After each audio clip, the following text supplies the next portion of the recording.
Hi, I'm Julie Lake, And I'm Shirin Najafi. and you're listening to our interview with Elaine Goodman on gogoodman.com.au. We'll see more robots. And you're listening to our interview. And you're listening to our interview with Elaine Goodman on gogoodman.com.au. First of all, how do you guys know each other?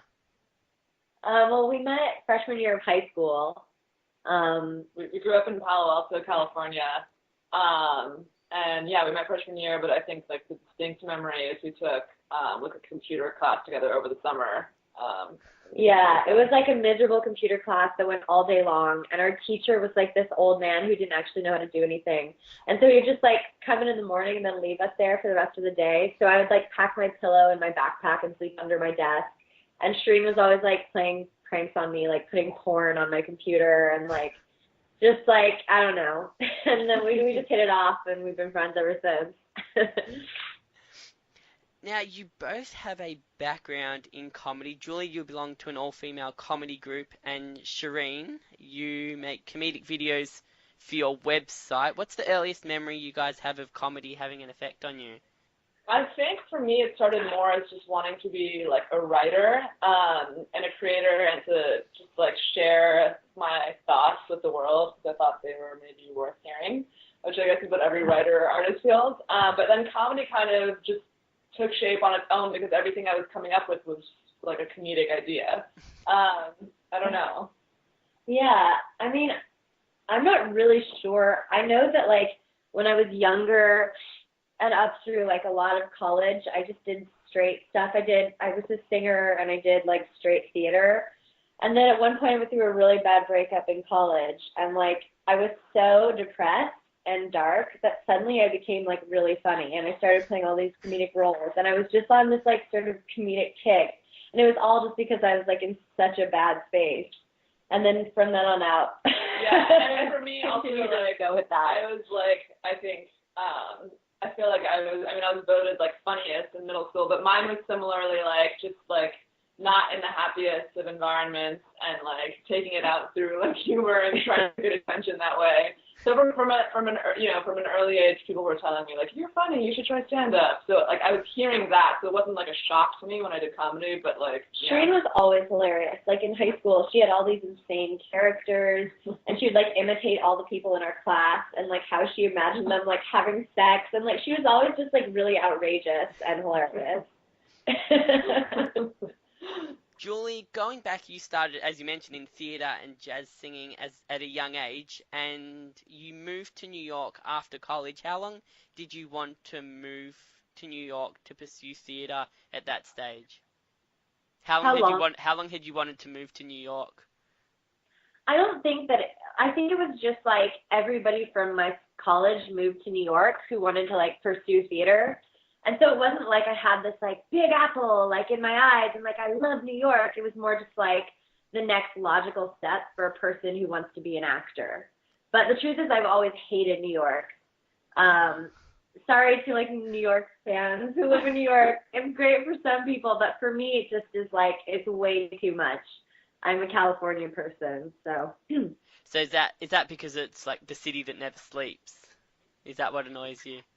it's well, literally for Julie who has like severe insomnia in New York. it's literally the city that never sleeps. Julie personally. For me personally, like I have the worst insomnia in the world in New York. I had like such serious bouts with insomnia that one time I didn't sleep for so long that I like took myself to the emergency room in Brooklyn, and then they were just like, it's a really horrible story, but then it ended up with me like running out of the emergency room, like basically like ripping out my IV and like running home.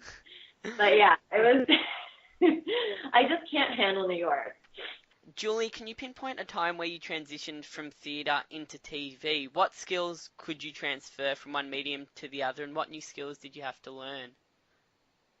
Well, really the only TV I've ever done was Orange is the New Black, and before that it was all theater.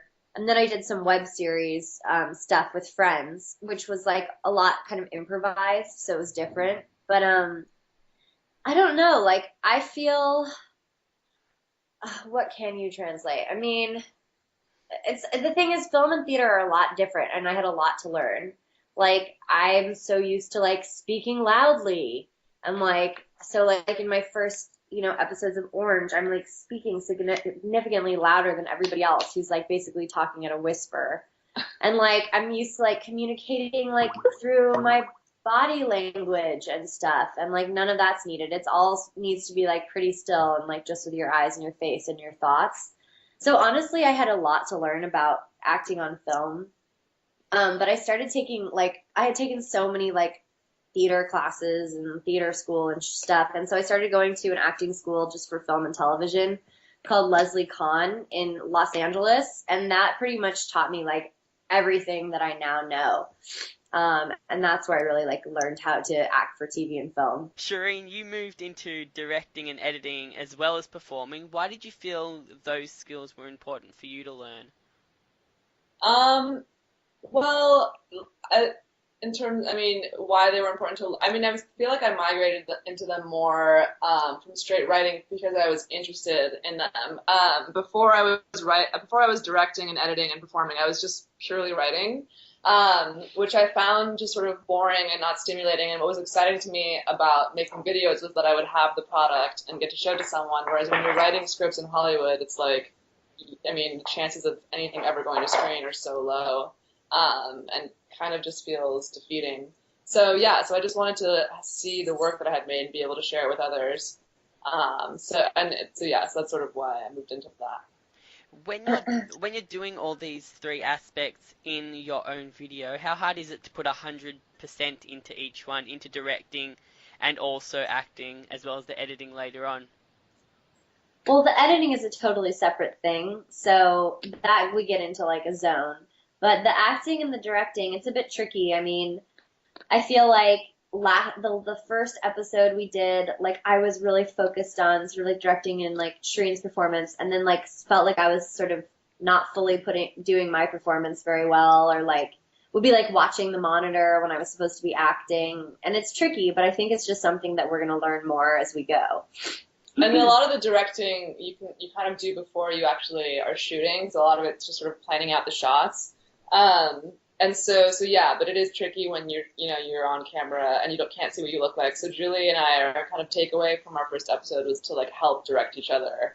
But also we need like we basically only had a sound person and the DP, and we need like another person on set watching the monitor. So hopefully we'll have our producer there for future shoots being like, yes, that was good or that was not good. It was really tricky when we had to just, try to like watch the monitor and act at the same time. So Julie, sorry. in 2013, you secured a recurring role on a cult hit called Orange is the New Black. How did this come about? Did you audition for it, and what did you think of the original script? Well, they never gave me scripts until like more recently. They would just give out scenes, because it's all like top secret. So, yeah, like any sort of recurring new character, they won't know what the heck is going on. They just get their own scenes and lines. But yeah, I mean, I had done a ton of theater with one of the writers on the show, Nick Jones, and he got me the audition for it. And I just put myself on tape and got the part. And I just thought it was going to be a one episode thing. Like, I thought it was one episode with a couple of lines. And then that turned into, like, now, like, 4 seasons, like, going into the 5th season. So it was all just kind of crazy how it happened. The show has some pretty confronting scenes. Has there been a scene that has been harder than most for you to film or watch? Uh, Harder than most for me to film or watch. I'm trying to remember. Because Um, some of it's pretty graphic. I mean, there's obviously yeah, fight scenes with knives and stuff, and then there's the scene where you escape the jail and you're just lost at the train station. So some of it yeah. might be either confronting physically or mentally for you or any other actor. Is there something that hits home with you? Um, I mean, not necessarily. I think the most challenging thing for me was when I had to like be on heroin, and I've never done heroin, obviously. Like I wasn't really sure how like out of it to act, and I like watched a bunch of of sort of like movie documentaries of other actors on heroin. I mean, that was probably the most challenging thing. And then there was one scene where Norma, when we're all in our Norma cult, and the scene starts where it's like Norma looks at Angie in the eyes and Angie cries. And so I remember we did it the first take, and I was able to like cry like a baby, all these tears coming out. And they were like, okay, great, let's do it again. And then we did about like 20 more takes. And just having to cry every time was so insanely difficult and took so much concentration. So that was probably the toughest day on set. I feel like I let it all go in the first take when I should have been like holding out for a better take, you know? When you mention acting like you're on heroin, what's Uh-huh. when when you're acting and the director says cut, you've obviously, as you said, you've done a lot of research on it, but Yeah. do you take the director's opinion, or are you going, this is how I saw it on TV during my research, this is how I want to play it, or or are you Uh, taking the director's opinion as well? no, like you always have to take the director's opinion unless you're like a huge celebrity and you can get away with whatever you want. Like if you don't do what the director says, like they can just be like, this actor is uncooperative. Let's like not use her anymore. Or let's fire her. So, but also I like, trying different things and getting direction. Like so often you don't get any direction that you're kind of left in the dark. Like, am I doing this well? Like, is this okay? So it's always nice for me to like hear something from the director and try it a different way. Even if it's something as touchy as being high on heroin, when maybe the director doesn't have experience in it as well. What's the balance between what you've researched and what the director wants you to do? That's what I'm trying to get at. Well, the thing is, it's not touchy for me because I've never done heroin and I have no experience. I only have what I've watched on television. And, like I can't see what I'm doing. He can see what I'm doing. I don't know what I'm doing. I'm just kind of like, as an actor, you're always in the dark. So you just kind of have to trust that the director knows what they're talking about and aren't going to make you look like an idiot. I guess it would be different if it were something that I had a lot of personal experience with. But like with heroin, like I was just like trying my best to make it seem real you know. You mentioned your first big role is Orange is the New Black. Did people start recognizing you on the street when the show started airing, or is it different if you're a recurring actor to a regular actor to a cameo actor? What's the difference? Um, I think after the second season, after the first season, no. After the second season, yes. Like some people started recognizing me. I mean, I was still working as a waitress in a restaurant in Pasadena. And it was so embarrassing. Like the show came out and all these people who I was serving like wanted to take their picture with me. And it was just like, oh my God. But like honestly, I'm not recognized that often because I don't really look that much like my character, just because they make me look so hideous on the show. You guys have collaborated, if we move on, you guys have collaborated on quite a few projects together. What makes this partnership work? Um, I don't know. I think part of it is that we go back so far. We know each other really, really well, but we also just have the same taste in The art, sense of humor. in art and the same sense of humor. So it's like I've been in other writing partnerships where I feel like I always have to like fight with the person to like get my opinion out or to be on the same page or whatever. But with Shireen, it's like we're basically just always on the same page, and it's just really easy to Yeah. work together creatively. And we have and like Julie said, we have the same sense of humor and a very weird sense of humor. And in a way, it's like I don't even know what my sense of humor would be like without Julie, because it's in a way it's like she's like the foil to like you know what I mean, like the identity of my sense of humor. Yeah. So yeah, it feels sort of like I don't know. Yeah, it's just easy. So when you say sense of humor, I like studying all different kinds of comedians and sitcoms and researching them. Who would you relate your sense of humor to? Where did you kind of get that from? Was it from a comedian or was it from your parents and it's a little bit different to everything else? I feel like I probably got my sense of humor from Shireen. Like, Like I got my sense of humor from Julie because it's like when I was doing all those characters in high school, it was like I had Julie as like the audience. It's like I wouldn't be like I knew that like Julie would appreciate the extremely weird and disturbing things I was doing because she had the same sense of humor. So it's sort of like a chicken and the egg thing. It's just like yeah, I mean, but, really, we did shape each other's sense of humor because we've been friends since we were so young. I mean, but I don't know. It's like we've had years where we like we're at different places, and then it's sort of like I think the thing that maybe I don't know one thing that unites. It's hard to say, but I think one thing is like our humor is like brutally honest. And so I don't know if I were to think of like a way to like qualify it, like I think that's one characteristic of it. Like the humor that we like and the things that we like on TV and the comedians that we like are the hyper realistic, like like Louis C.K. Like we're not, we don't like into, punchline. Yeah, like kind of like the punchline comedies that sort of feel like kind of a not replica, but just sort of like like just kind of like I don't want to bash network comedies, but kind of like those feel like a little bit like heightened from real life, and like just a little more exaggerated. Whereas I feel like ours is kind of feels more realistic. Yeah, we like a little bit more realistic and a little more dark and a little like more sort of like filled with human like emotion and like true human sort of like feeling and situations. Like that's what we like. It's so cool. You guys don't just finish each other's sentences, you fill in words in the middle as well. Which brings us to Mental, which is your new web series that you're collaborating on. What's the idea behind this web series?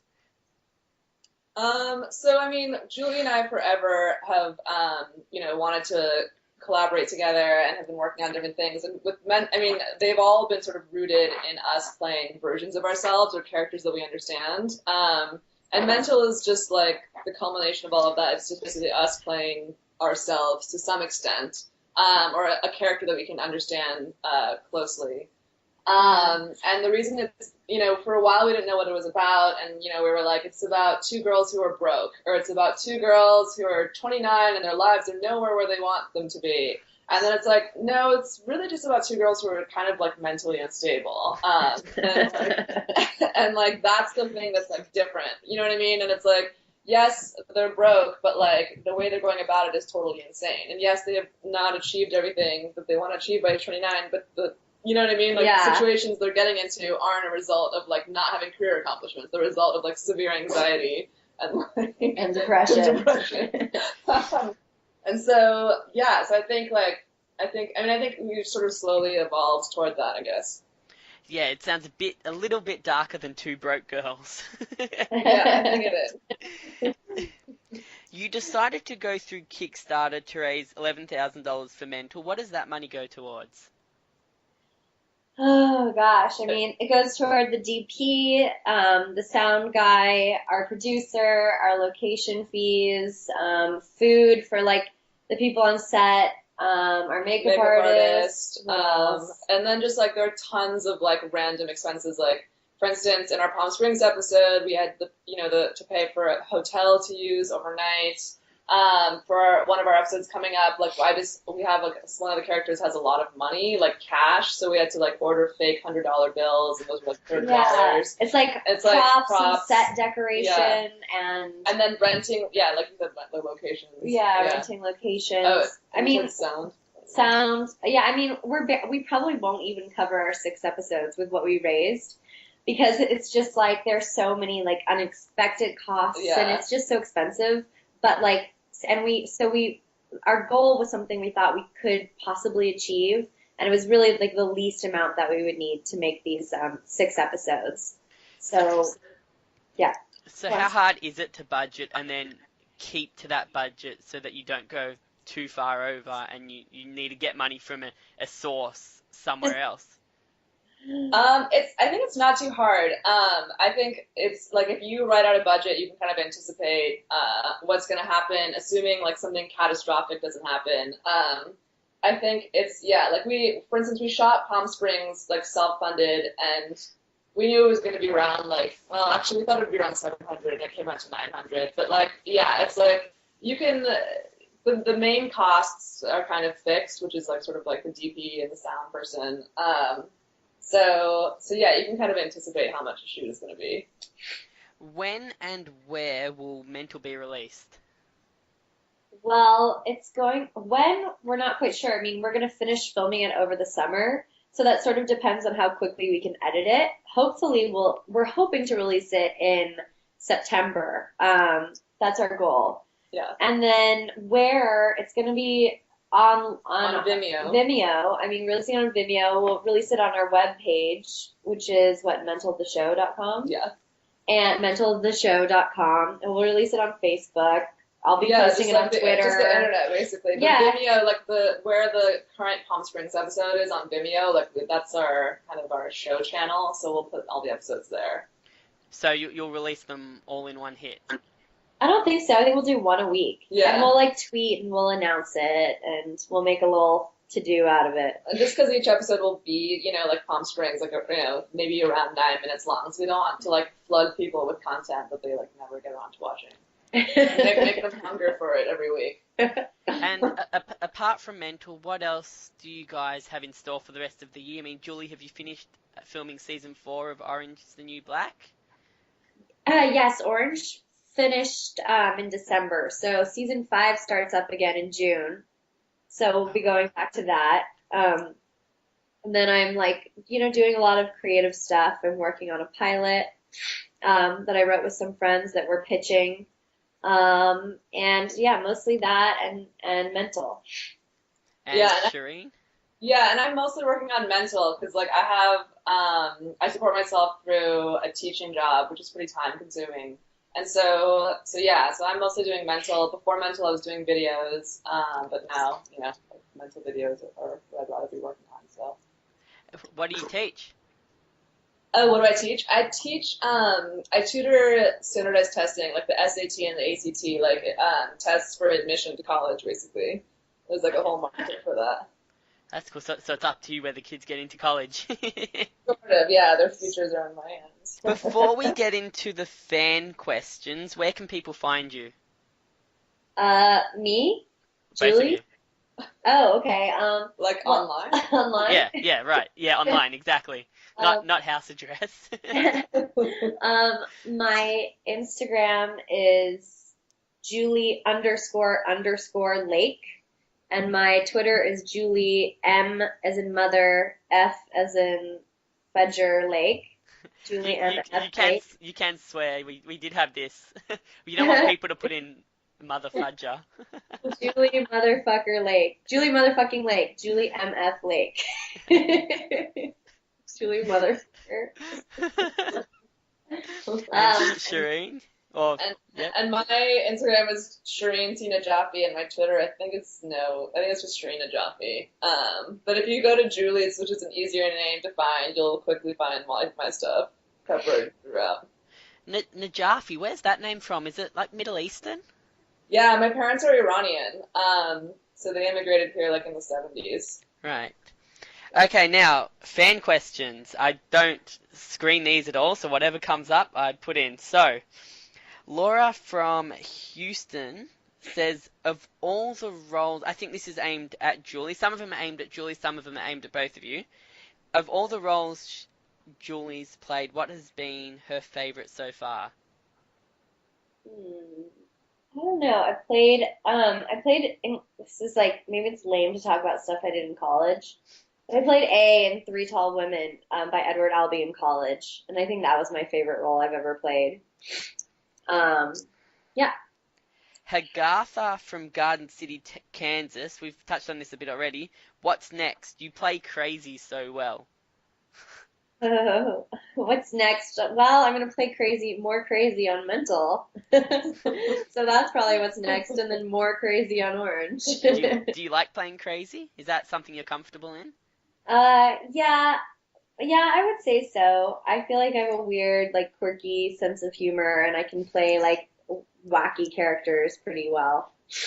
I mean, if you look at crazy always wins Oscars. If you're really good at it, crazy wins Oscars. Oh my God, That's maybe I'll true. win an Oscar for Mental. That's true. Mental the Like movie. Charlize Theron in Monster. You just think like Heath Ledger as the Joker, or like Jake Gyllenhaal. I'm not sure if he was nominated as some crazy person in a couple of his movies. Yeah. Um, Amanda from Glasgow in Scotland. Out of all the characters in the show, who is your favourite and why? I guess we can relate this to both of you. Shireen, do you watch Orange? I do watch Orange. So my favorite character on Orange. Yeah. I'm trying to think. I mean, I liked the dynamic of, I liked how Crazy Eyes was writing a novel, and like sort of like found this like weird like success and confidence that she had like absolutely never had, and kind of became a baller. So that's like what sticks out in my mind from last season. I don't know. Yeah. I like Crazy Eyes, and I also love Pennsatucky. I think Taryn is so brilliant because she's just so funny and so real. I think she's a genius. And it's funny because back in like I want to say the 90s, where you had shows with big casts, they would all hang out on set, but usually over the summer or over the break they'd go their separate ways and then reconvene back on set. But you guys hang out all year round and you support each other through everything.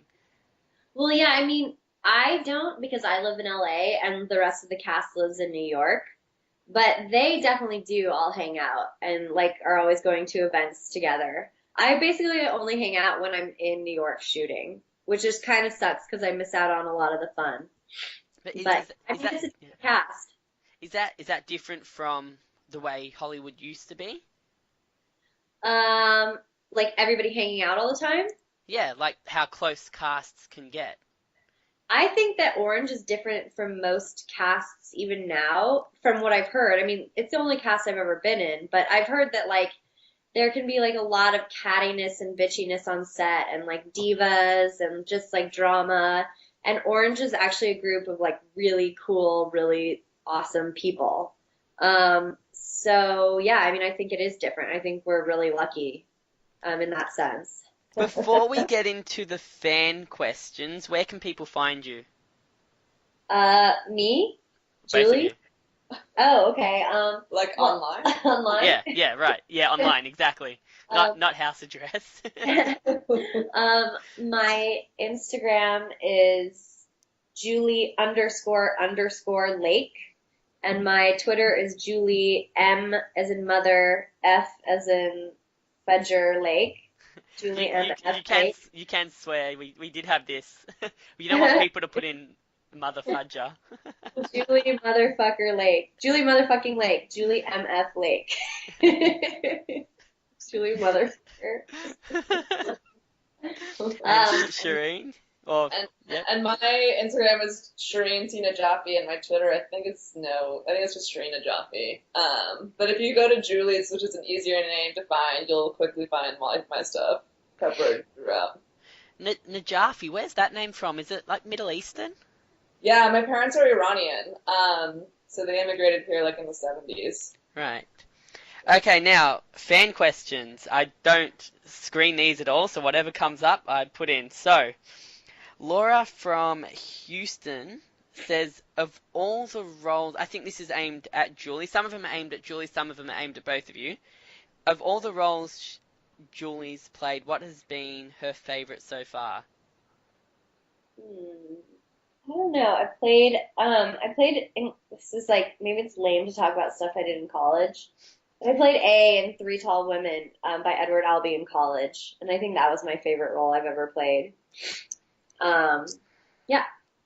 Hagatha from Garden City, Kansas. We've touched on this a bit already. What's next? You play crazy so well. What's next? Well, I'm gonna play more crazy on Mental. So that's probably what's next, and then more crazy on Orange. Do you like playing crazy? Is that something you're comfortable in? Yeah, yeah, I would say so. I feel like I have a weird, like, quirky sense of humor, and I can play like wacky characters pretty well. I mean, if you look at crazy always wins Oscars. If you're really good at it, crazy wins Oscars. Oh my God, That's maybe I'll win true. an Oscar for Mental. That's true. Mental the Like movie. Charlize Theron in Monster.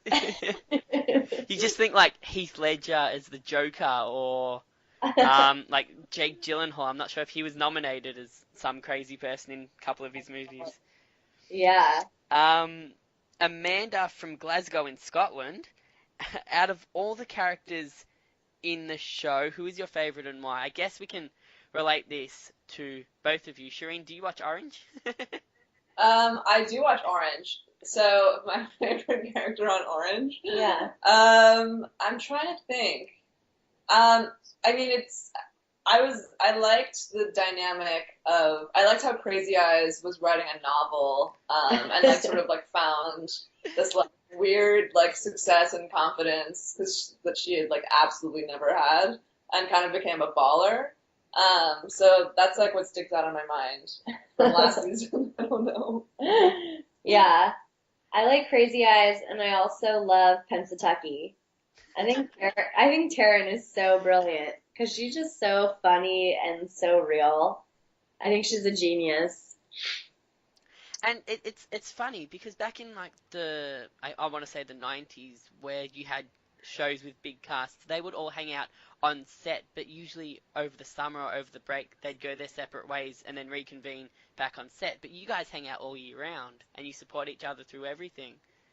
Well, yeah, I mean, I don't because I live in LA and the rest of the cast lives in New York, but they definitely do all hang out and like are always going to events together. I basically only hang out when I'm in New York shooting, which just kind of sucks because I miss out on a lot of the fun.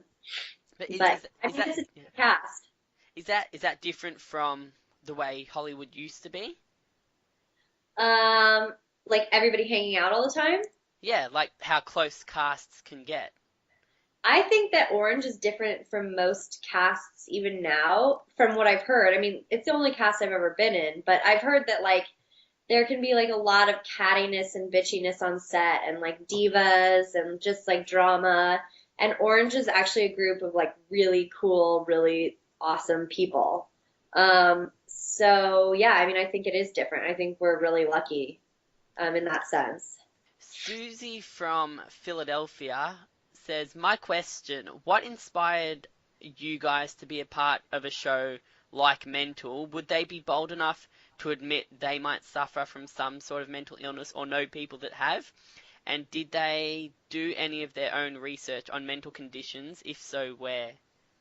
Oh yeah, like we're both totally mentally ill. Have been our entire lives. It's like we both struggle from anxiety and depression. We're both medicated. Like we've both been seeing like psychiatrists, And like therapists and over the therapists years. for ages. And it's only like now in our like early 30s that we have our shit together enough to like make a show about it, you know? Yeah, because we've been trying to make something forever. But yeah, we've, been plagued by a lot of different forms of instability. Um, Making a show is a pretty difficult and focused endeavor. But yeah, I mean, everything that we write just comes from our personal experience and knowledge of like medication and therapy and, anxiety and mental struggles. Does that mean you've just kind of become comfortable with it now in your early 30s? Is it still confronting to you to film it and actually put it into something that's solid that can't be denied? Yeah, I mean, I think we were both worried, like when we started this, we're like, oh, well, it's so taboo to say, like, oh, I struggle from mental illness. Because it's like, oh God, will I be like Yeah. disowned by society? Or Like, like, will I be fired from like my teaching job? Like, yeah, it's like it feels like society. I don't know. It feels like a yeah. scary thing to admit. And like a shameful thing to admit, like people won't trust you because you're like, so you're crazy. Yeah, But like honestly, part of why we're making it, or I mean, part of what's special about it, it's not why we're making it, is that we feel like we're making a show that people can relate to because I think a lot of people struggle with like mental illness or with anxiety and depression, and a lot of people can like relate to some of the stuff we talk about on the show, and we're just trying to make it sort of a less of a taboo thing to talk about. yeah, exactly. Is it, as living in LA, is it, and I know a lot of actors go through it and a lot of comedians go through it, is mental illness a taboo thing in Hollywood these days? I think it's a taboo thing in any industry. In any industry where money is involved and there's liability and responsibility, like mental illness is looked upon with, like if where an employer is concerned, I think there's always, of course, like, Yeah. but I think as far as like, comedians or artists struggling, I think more so than other populations, those types of people would be more open about what they're going through. I feel like actors and I don't know. I just feel like people in our community would be, for instance, more likely to admit that they're on an antidepressant, whereas like in an office job, I don't think that your coworker is going to tell you that as quickly. Right. And the final question is, I don't know where this person's from, but I got them off the big Orange is the New Black Facebook group. The name is Angela Leroux, and she wants to know, I would ask her how much fun it was to actually film, I'm not sure if I remember these scenes, the nutmeg scene and the Edward pizza hands scene, because they were great moments. Aw, thank you to her. Yeah, I mean, the nutmeg scene was really, really fun. Like, we were just like shoving handfuls of, God, I don't know what we were eating. It felt like we were eating dirt, but I'm sure it wasn't dirt. But we were laughing so hard. I was like blowing it out of my mouth, like snorting it up my nose, like. And we also had this fun scene where we were like sneaking off and like sliding around the cafeteria floor. That was probably like the most fun scene ever to shoot. Edward Pizza Hands was like something I just improvised. It was a really funny, well-written scene, but it just sort of like came to me at the end, and then they kept that take. So that I'm happy that people think that's funny. And just before we wrap up, Julie, you've done obviously Orange is the New Black is a big production, and it involves a lot of money and a lot of different people. And now you're working with one of your best friends on Mental. What's the difference in working on something that's so big, where your say isn't, where you may not have as much control, compared to something where you can bounce ideas off your friend and you kind of think the same, and you can make it however you want it to look. You don't have to kind of edit yourself to what a director wants it to look like. Yeah, I mean, I think that what I'm discovering now is that what I want to do is to write and to direct and act and create my own work, because it's just so much more fulfilling than acting has been for me. Like, I just find it like so much fun and so engaging and so motivating, and like, even though it's tough, I have like a real passion for it. So I want to do a lot more of writing and directing. Are you happy? Are you happy to hear that, Shireen? Yeah, although I've always known this about Julie, but yeah, I mean, I mean, I feel the same way, and I think that the only way for any project to ever happen between two people is when both are invested. There are tons of people who are like, let's do this, or let's do that, or let's shoot a video, and throughout LA, I probably have like 15 people where I've had this conversation with, but it's like, to make a video, to launch a Kickstarter, to make a show, is an extremely rigorous process. It just wouldn't even happen. I mean, it takes so much work, and there's so many like bumps along the road. Like, it's really hard to make something, let alone something good. And who knows if like Mental will be good. I think it will be. I guess we'll find out. But yeah, I mean, we're both really excited about it. So yeah. Thank you, guys, Julie and Shireen. It's been a pleasure talking to you. I hope Mental gets up and going soon, and I look forward to seeing it. And good luck for your future projects. I hope you, above everything, I hope you enjoy it, because that seems like what's most important to you guys. Thank you so much, Elaine. Thank you for the interview. Elaine? Oh, fuck, I messed this up. Sorry, how do I say your name? Elaine? Elaine, perfect. It sounds really good in an LA accent. Thank you so much, Elaine. Thank you, Elaine. You're wonderful.